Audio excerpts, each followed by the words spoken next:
Yolagrat, good morning in Hungarian, and welcome to the Unitarian Universalist Congregation of Salem. I'm Sarah Pickett, your celebrant today, stepping in for Gloria Holland.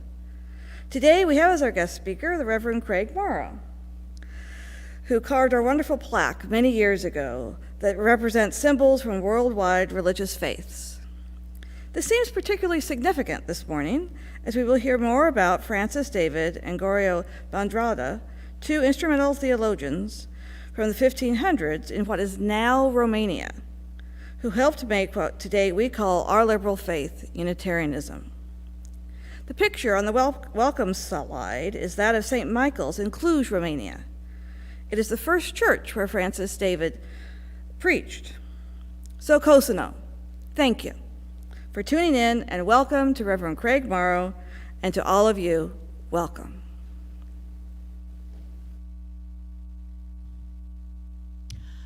Our opening hymn today is Light of Ages and of Nations. It's number 189 in the gray hymnal.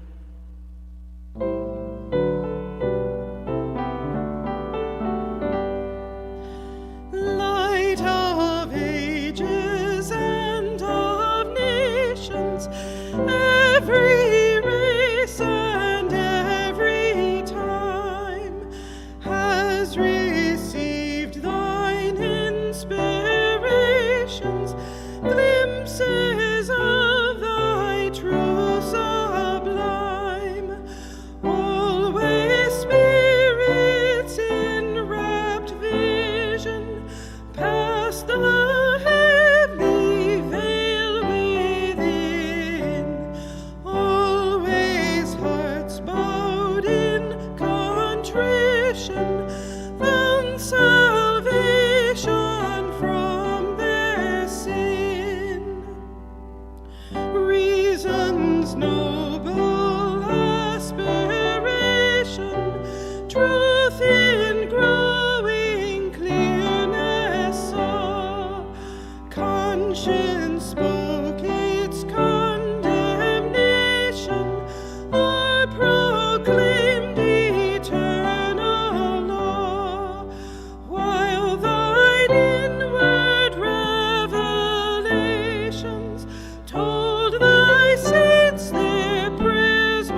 Gloria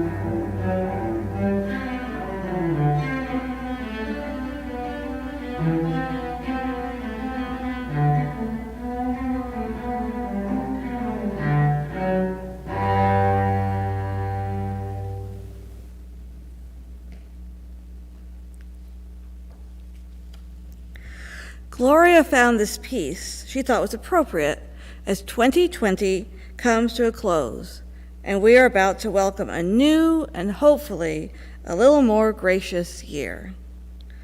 Here are some thoughts from Kalidasa, considered India's greatest classical era author. Look to this day, for it is life, the very life of life. In its brief course lies all the verities and realities of your existence.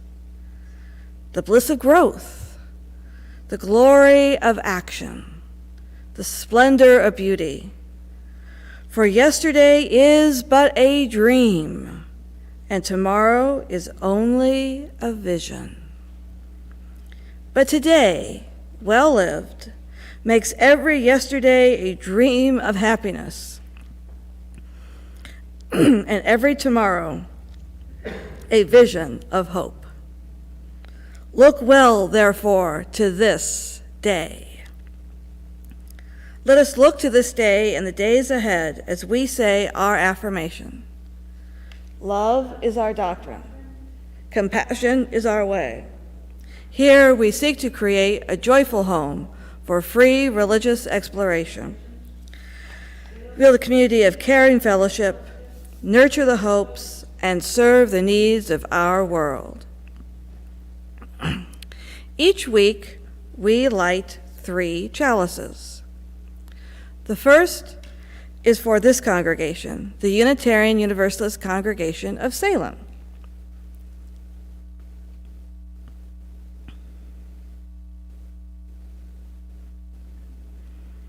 Nice.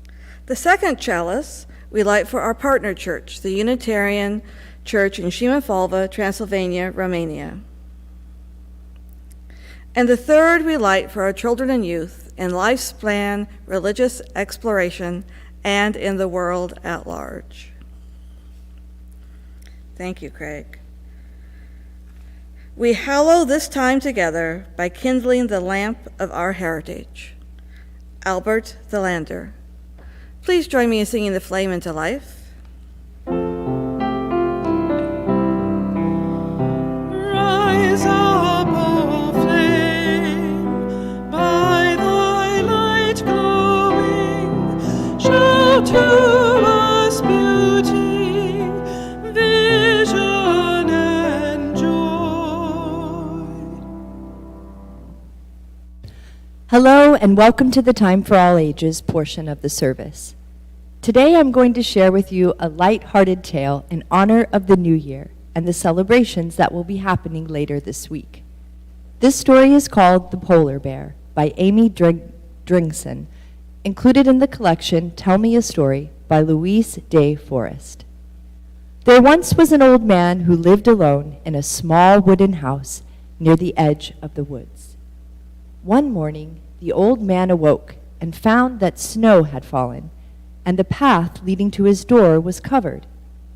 The man felt lonely and sad after looking outside, for Christmas had passed, and it was still winter and very cold. The old man thought perhaps he could cheer himself by making a beautiful New Year's wreath to hang upon his door. He looked all around his house, but all he found were a few scraps of winter greens, and they were not very full.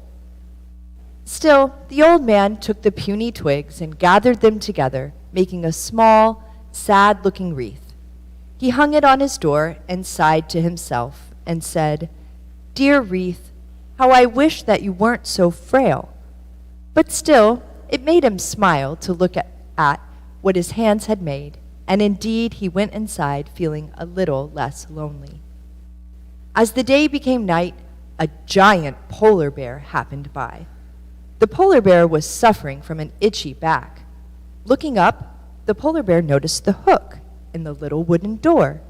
It was just the right height to scratch her back upon.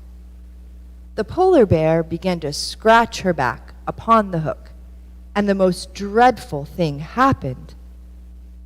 The little wreath slipped over her head and around her neck. The polar bear was quite surprised and didn't like the wreath around her neck. It felt scratchy and uncomfortable. She tossed her head back and forth, but try as she might, the wreath would not budge. The polar bear thought that perhaps if she were to jump into the Arctic Sea, the wreath would loosen, and so she went to the sea and dove in. The polar bear swam through the icy waters, and as she swam, all sorts of sea life got caught in the leaves of the wreath, little pieces of seaweed and starfish. Still, the wreath would not come off. She swam to the ocean surface and got out of the water. As the polar bear walked through the cold air, the wet wreath around her neck froze, making beautiful ice crystals on the leaves. The polar bear walked and walked, very sad that the dreadful wreath still encircled her neck. Then she saw the little wooden door again, with the hook, and she thought that perhaps if she rubbed her neck on the hook, she could be rid of the wreath once and for all. So she rubbed her head against that hook, and indeed the wreath slipped over her head, and finally the polar bear was free from the cumbersome wreath. She lumbered off into the woods. It was now growing light. The sun had risen from behind the hills, and the old man awoke. He went to make some hot tea, but as he moved past the window, he noticed something dazzling and sparkling outside his door. He opened the door to see what was there, and there, on the hook, hung the wreath he had made the day before. Only now it looked to him as if King Winter had touched it with his magical staff. All of a sudden, the little old man felt warm. He smiled in its radiance as the sunlight hit the beautiful wreath. It sparkled and seemed to glow. The little old man did not feel lonely anymore. In fact, he felt very happy. The end. The moral of this story is that somehow, some way, magic does happen. May it also happen to you. Well wishes and bright blessings for 2021. Please do consider joining us for the Children's Religious Exploration Program being held live on Sunday mornings at 9:45 a.m. via Zoom, or for the youth group meeting happening on Thursday evenings at 5 p.m. via Zoom. Thank you.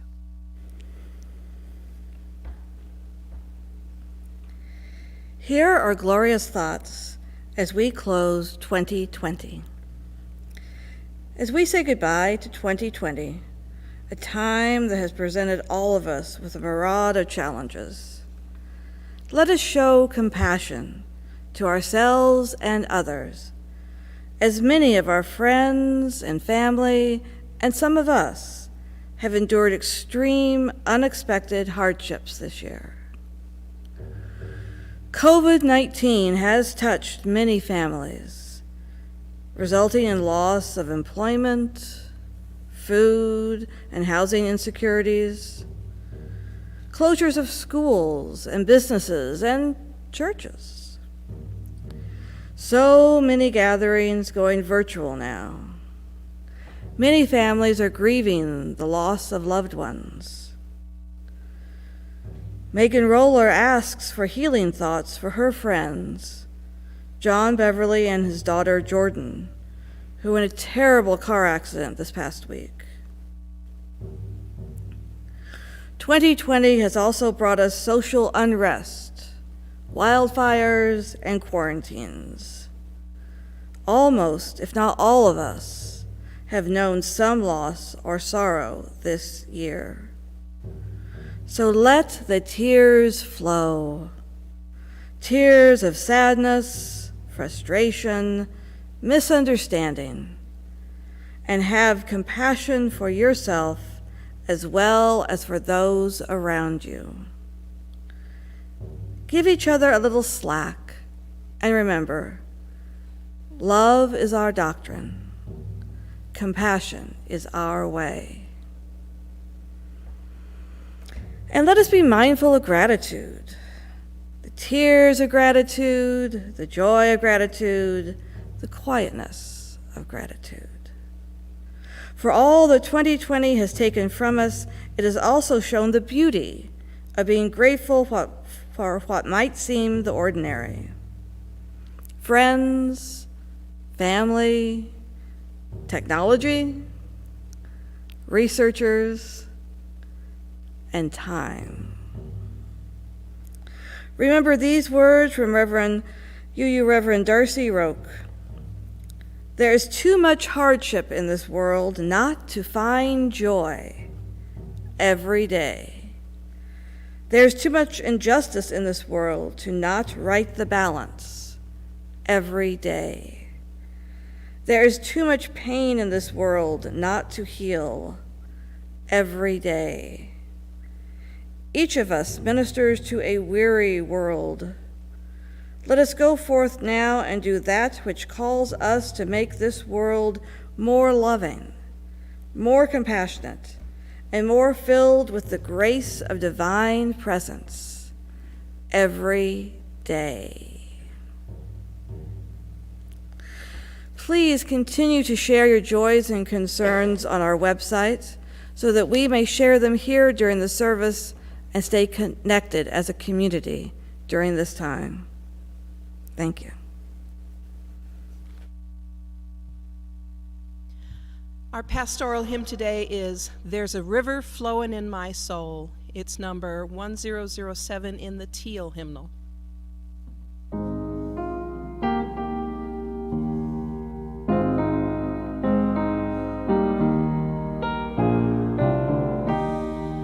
There's a river flowing in my soul. There's a river flowing in my soul, and it's telling me that I'm somebody. There's a river flowing in my soul. There's a river flowing in my heart. There's a river flowing in my heart, and it's telling me that I'm somebody. There's a river flowing in my heart. There's a river flowing in my mind. There's a river flowing in my mind, and it's telling me that I'm somebody. There's a river flowing in my mind. There's a river flowing. There's a river flowing. There's a river flowing in my soul.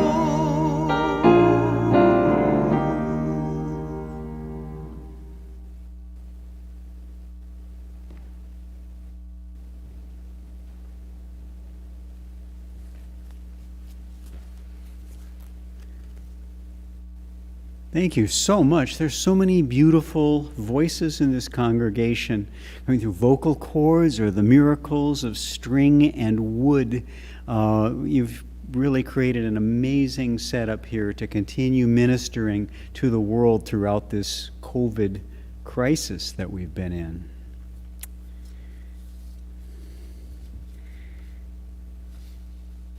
I don't do many New Testament-based readings for UU churches because that book comes loaded with so many issues for us.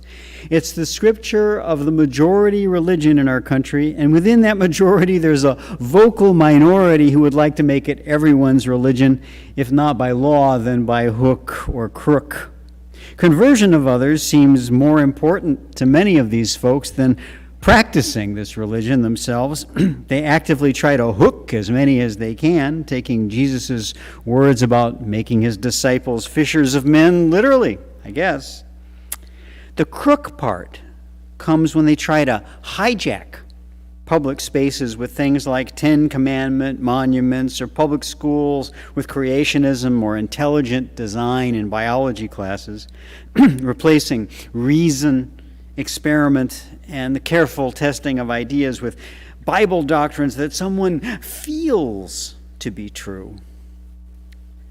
After too much hook and crook, we may hesitate to explore the riches of this book. This is a shame because its riches are many.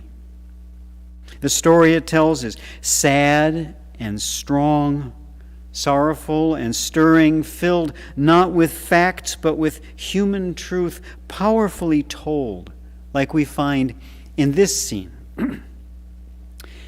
Jesus went with his disciples to a place called Gethsemane, and he said to them, "Sit here while I go yonder and pray." And taking with him Peter and the two sons of Zebedee, he began to be sorrowful and troubled. And he said to them, "My soul's very sorrowful, even to death. Remain here and watch with me." And going a little farther, he fell on his face and prayed, "My Father, if it be possible, let this cup pass from me. Nevertheless, not as I will, but as thou wilt." He wants out, if possible, from a situation that's closing in on him, backed by the power of civil and religious authority.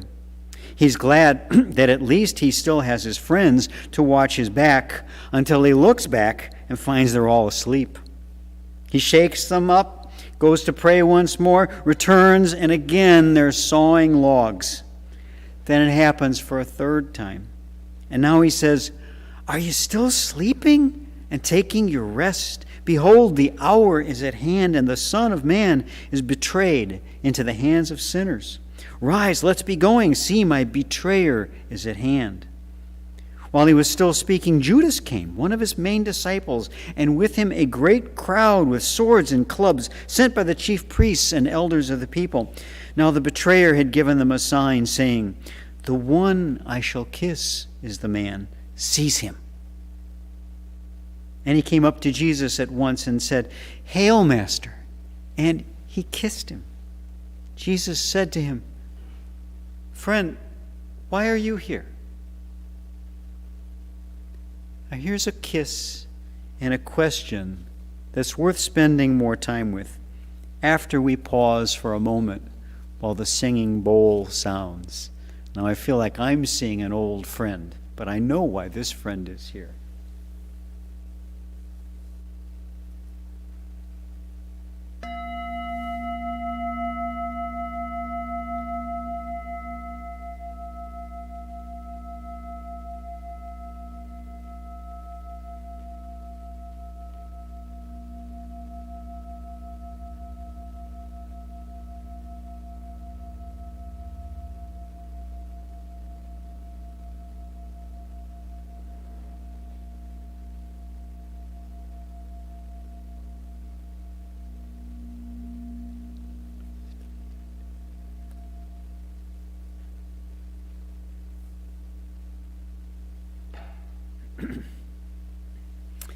"Hail, Master!"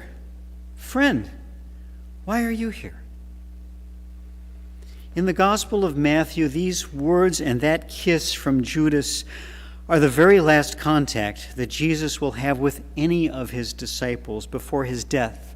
Contact with Judas, not Peter or one of the other nice ones. The story continues. Then they came up and laid hands on Jesus and seized him. And behold, one of those who were with Jesus stretched out his hand and drew his sword and struck the slave of the high priest and cut off his ear.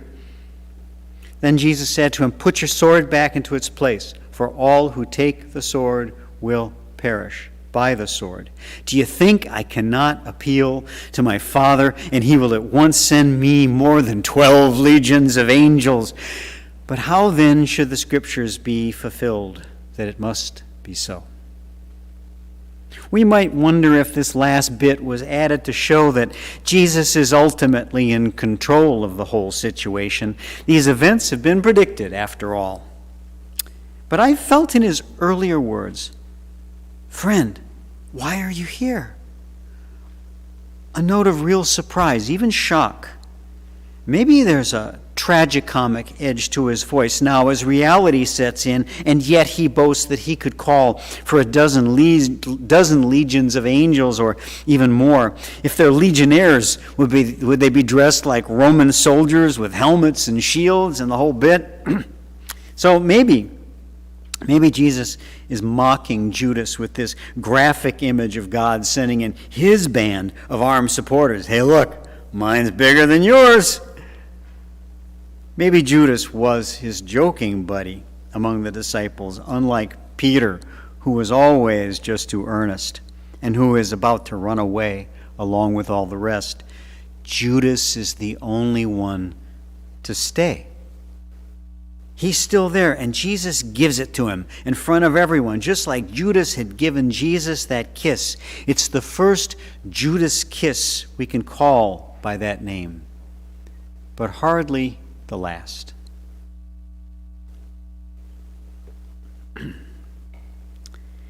Francis, David, and Giorgio Bandrata were also good friends. Back in the 1500s in Transylvania, where the first Unitarian churches to use that name were soon to be established, Francis David Ferenc was the intellectually gifted son of a shoemaker, working class. He first attended Catholic seminary and became the rector of a Catholic school. He then embraced the Reformation and went on to become superintendent of all Hungarian Lutheran churches. Later, after further study and revision of his views, he became superintendent of the rival Calvinist Reformed churches. He eventually became the very first Unitarian minister in the world and bishop of all the Unitarian churches that had formed during this final stage of his career. He also died as the first truly Unitarian martyr. Who knows how much of this would have happened if not for his friendship with Bandrata. Bandrata had come from Italy, studied medicine in France, then made his way across Europe as the personal physician to a number of noble families, specializing in what were called the nervous disorders of women. He was fascinated by religious questions and had spent time in Geneva, where John Calvin had established himself as something like the Ayatollah of a Protestant theocratic state. Calvin mistrusted his probing, inquisitive mind and wrote of him as a, quote, treacherous troublemaker, a barbarian, a beast, and a dirty dog. Like it is so often with Calvin, you can just feel the Christian love. But in Transylvania, Bandrata was attached to the noble Bathory family and thereby gained influence in the court of King John Sigismund.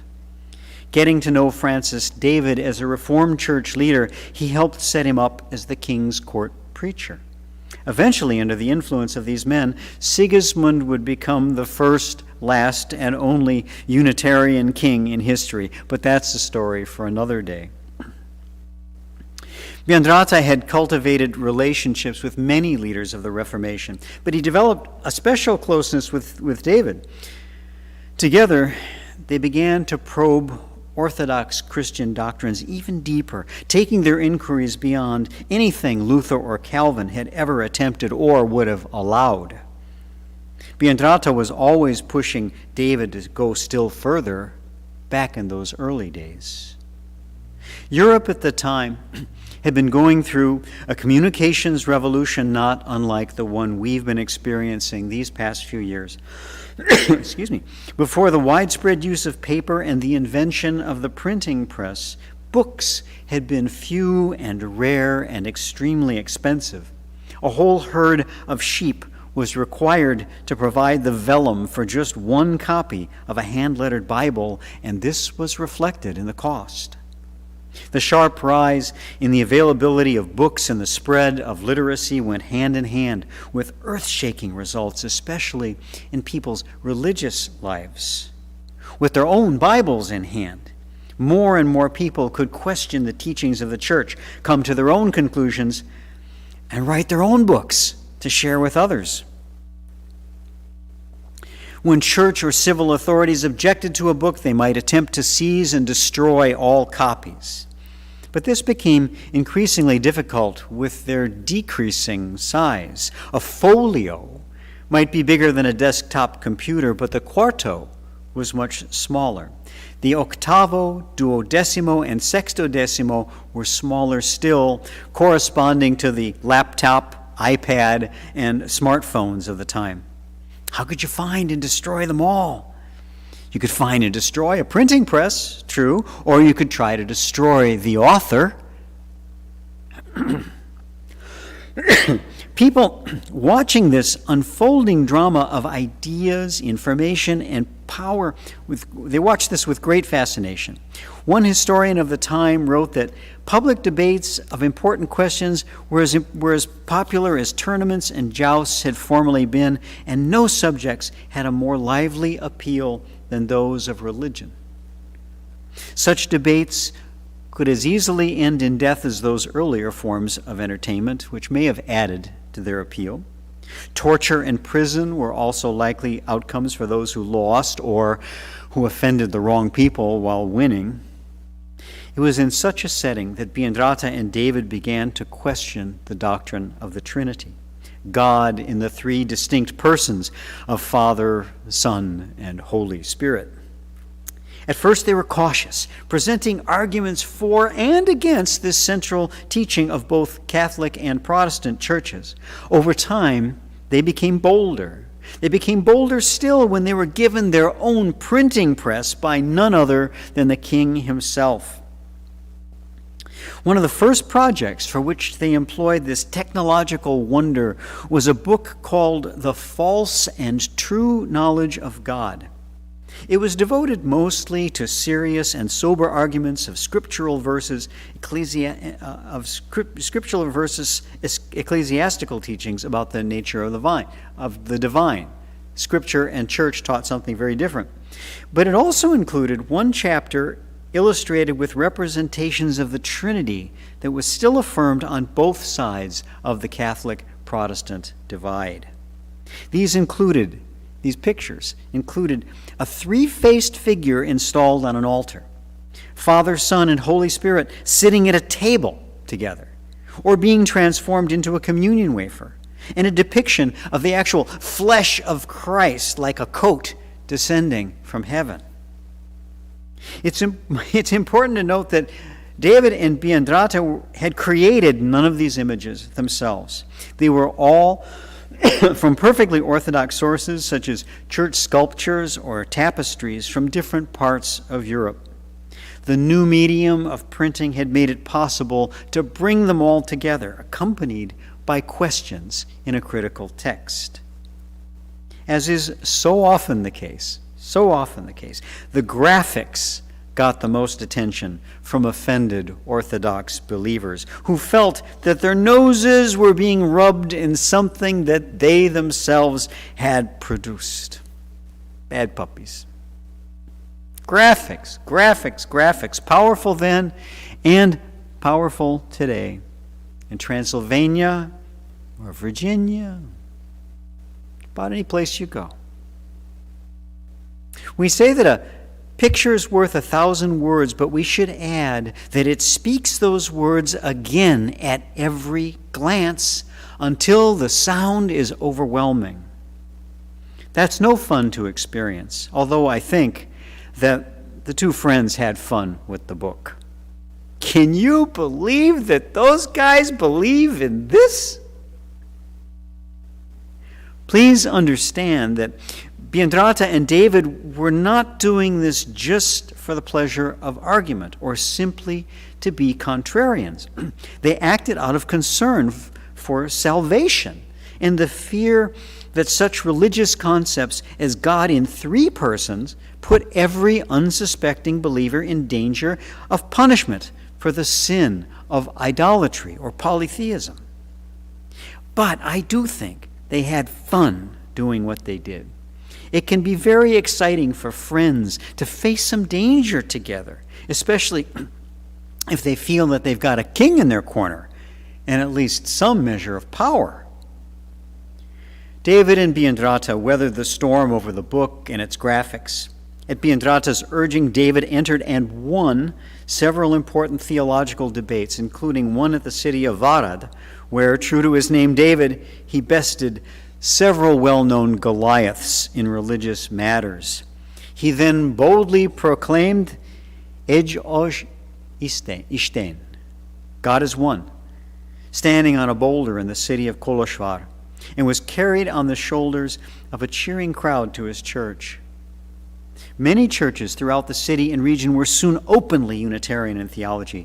Ej Osh Ishten was written over many doors and pulpits, proclaiming a new freedom of inquiry and full liberty to study and interpret the scriptures according to one's own conscience.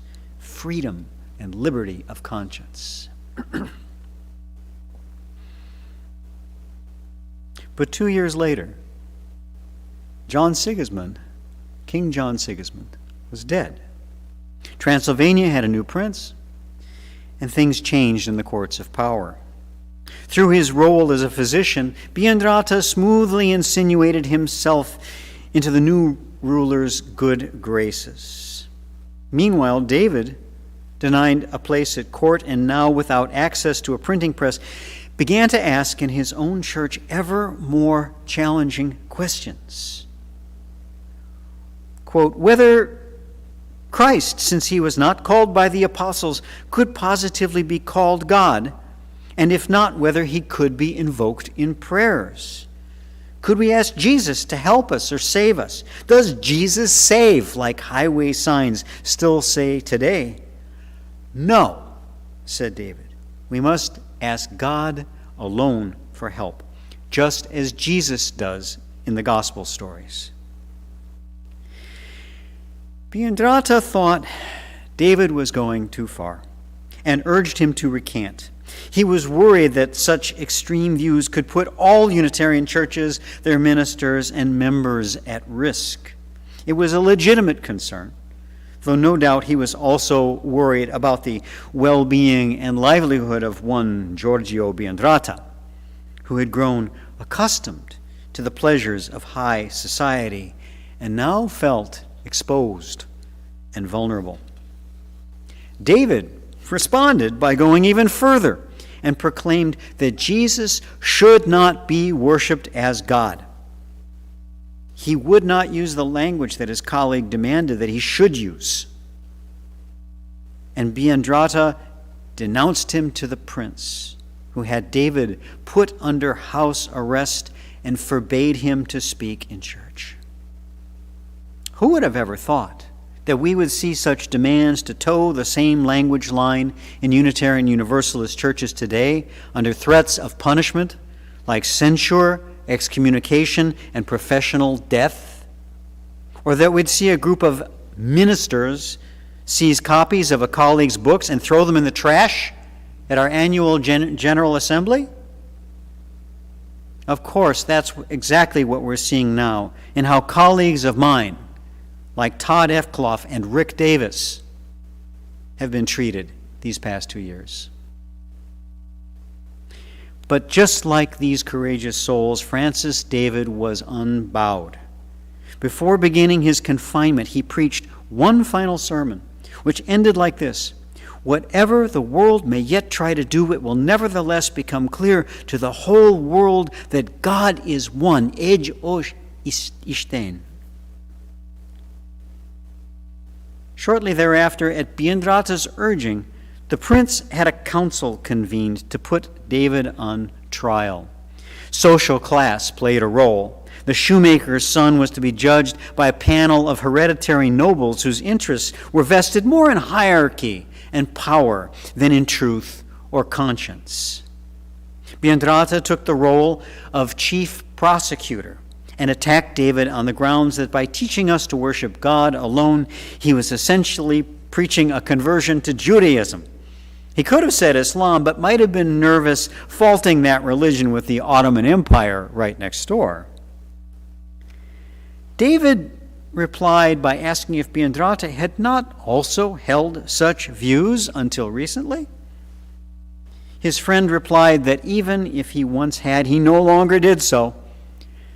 Long arguments and testimony followed in the trial. David and his supporters were asked to leave the hall for a time while the panel deliberated.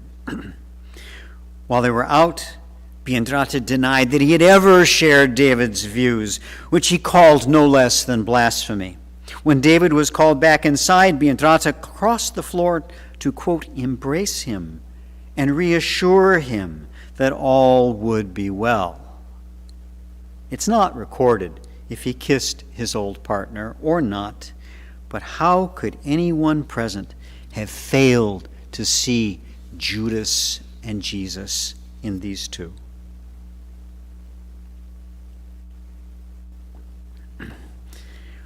One of Bandrata's fellow prosecutors argued for the death penalty, while others pleaded for David's life.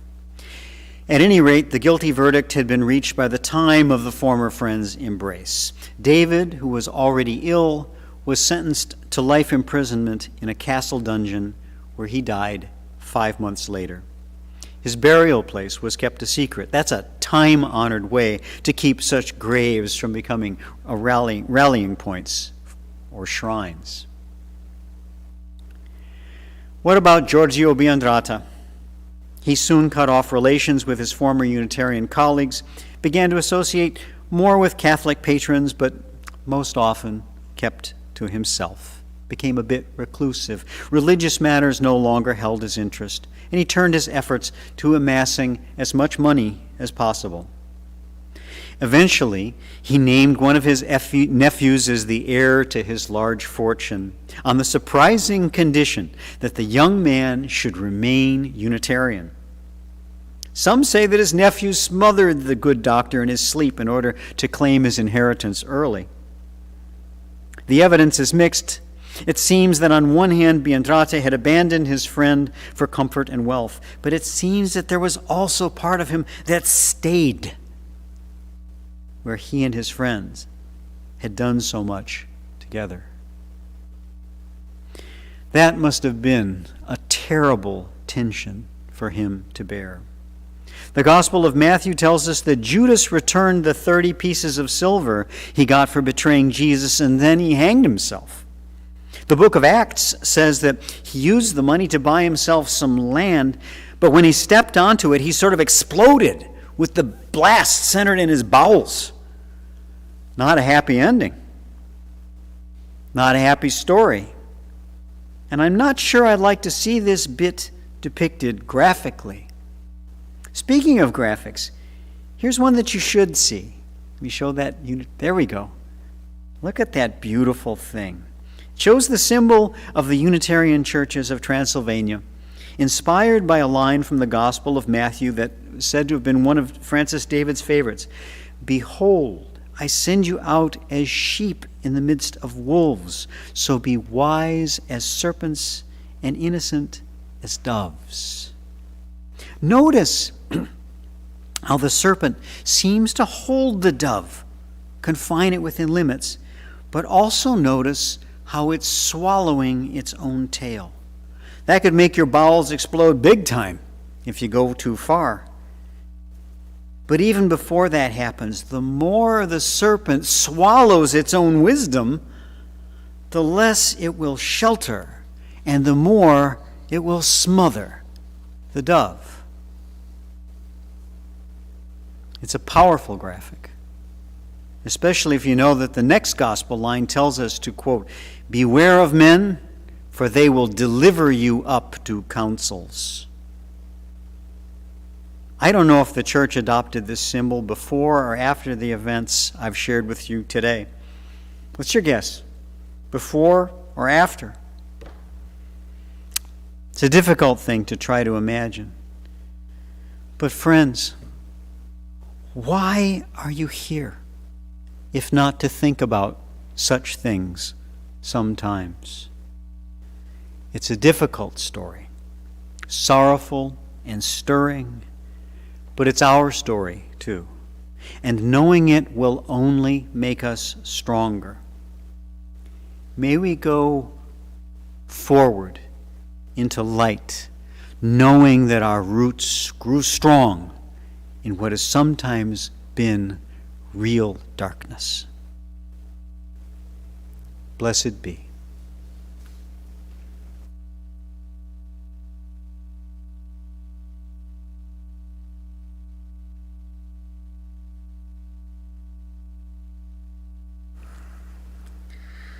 So please join me a moment. Close your eyes if you're comfortable. Settle in. We've heard a lot about friendship, standing up for one's truth, and being true for yourself and for others. We've also heard a lot about the past year, the difficulties, and looking towards the light for future joy. So take a deep breath in and out. And again in, out. And just be aware of where you feel the breath. Could be your nostrils, could be your shoulders, could be your heart.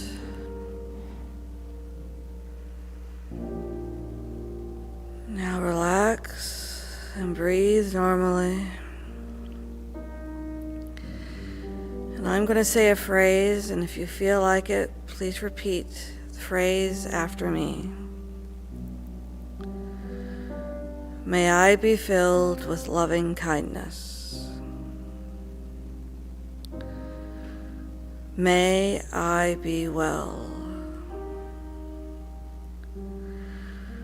May I be peaceful and at ease. May I be happy. May you be filled with loving kindness. May you be well. May you be peaceful and at ease. May you be happy. May we all be peaceful and at ease and bring happiness in this year to ourselves and our loved ones. May it be so.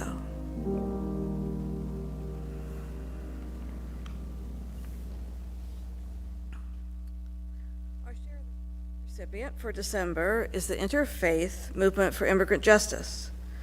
Founded in 2006, this organization is made up of diverse faith communities and individuals who respond to our immigrant brothers and sisters in the U.S. who suffer due to unjust immigration policies. UUCS also contributes to the Marion Polk Food Share. Every month, more than 46,000 people, including 15,000 children, will access emergency food through the Marion Polk Food Share Partner Network. This food may be a hot meal served at a shelter, a free community meal served at a church, or an emergency food box from a food pantry. This nutritious food will help children and adults learn, work, and thrive. Thank you for your kind generosity. Please send your checks to UUCS or look at the website on how to donate. Thank you for maintaining the community of UUCS and the larger community of Salem.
We light our social justice candle each week to remind us of the many ways this congregation extends support, caring, and kindness to the wider world.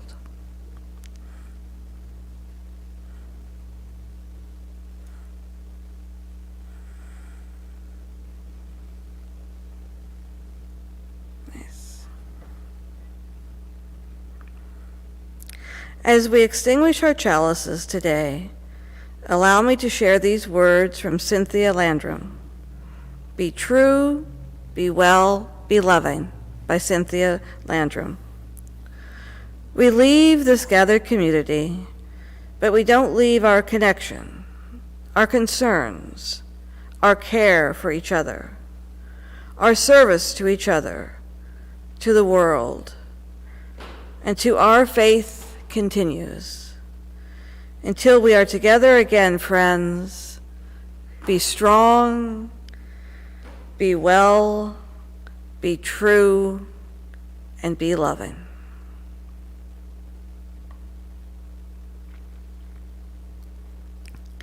Please join us weekly after the service for the Zoom fellowship gatherings. It's a nice time to get together with people you may not be able to see in person and just catch up with what's going on.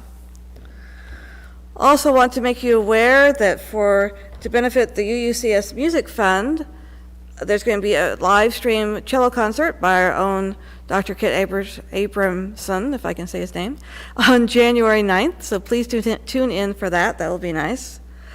Apparently, the person who puts together the slides would like you to check out the Behind the Chalice blog for the latest edition of what occurred during our rehearsal last week when we were doing the Christmas Eve service. I hope you enjoy that.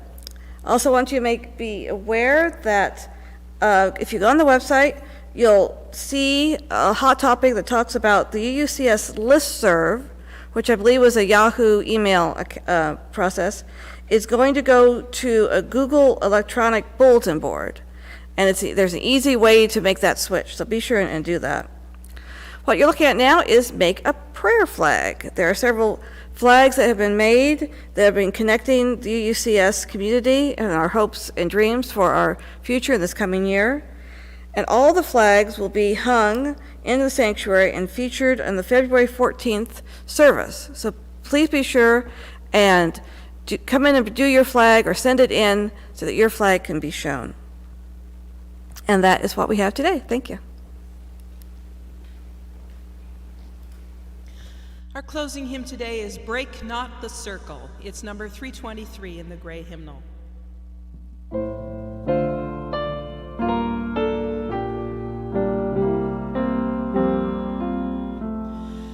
Break not the circle of enabling love, where people grow forgiven and forgiving. Break not that circle, make it wider still, till it includes embraces of the living. Come wonder at this love that comes to life, where words of freedom are with humor spoken, and people keep no score of wrong and guilt, but will that human bonds remain unbroken.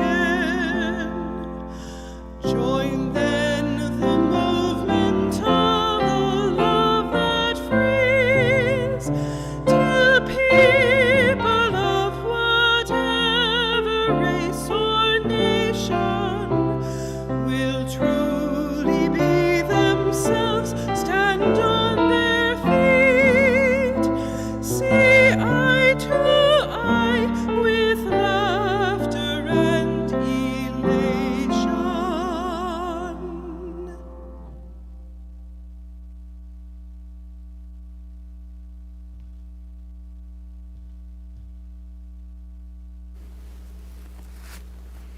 Thank you. Thank you so much. Well, thank you all so much for having me here today. And thanks to the Reverend Rick Davis for inviting me. He did so after my visit to another UU congregation that had warmly welcomed me as a guest for many years, canceled my invitation a few days before I was scheduled to speak there recently. The new minister has banned me from appearing in that pulpit again, after seeing my name on a list of colleagues who had signed a letter of resignation from the UU Ministers Association. We dissenters were protesting the association's rejection of reason, free speech, and due process, and the reactive cruelty of its treatment of colleagues like Rick and the Reverend Todd Eckloff, who had dared to stand up for these time-honored principles. I was proud to add my name to those of such colleagues as the Reverend Charles Gaines, who was on the bridge at Selma, where the Reverend James Reeb was murdered in an incident that helped to move the civil rights movement into a higher gear.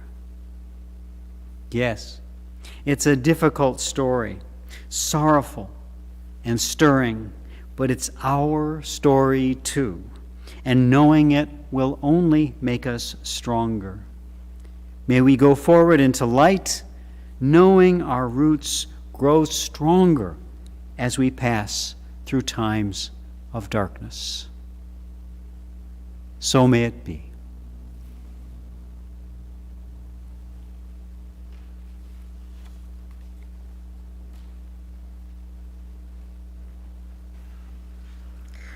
I invite you to join hands with your loved ones as we say our closing words.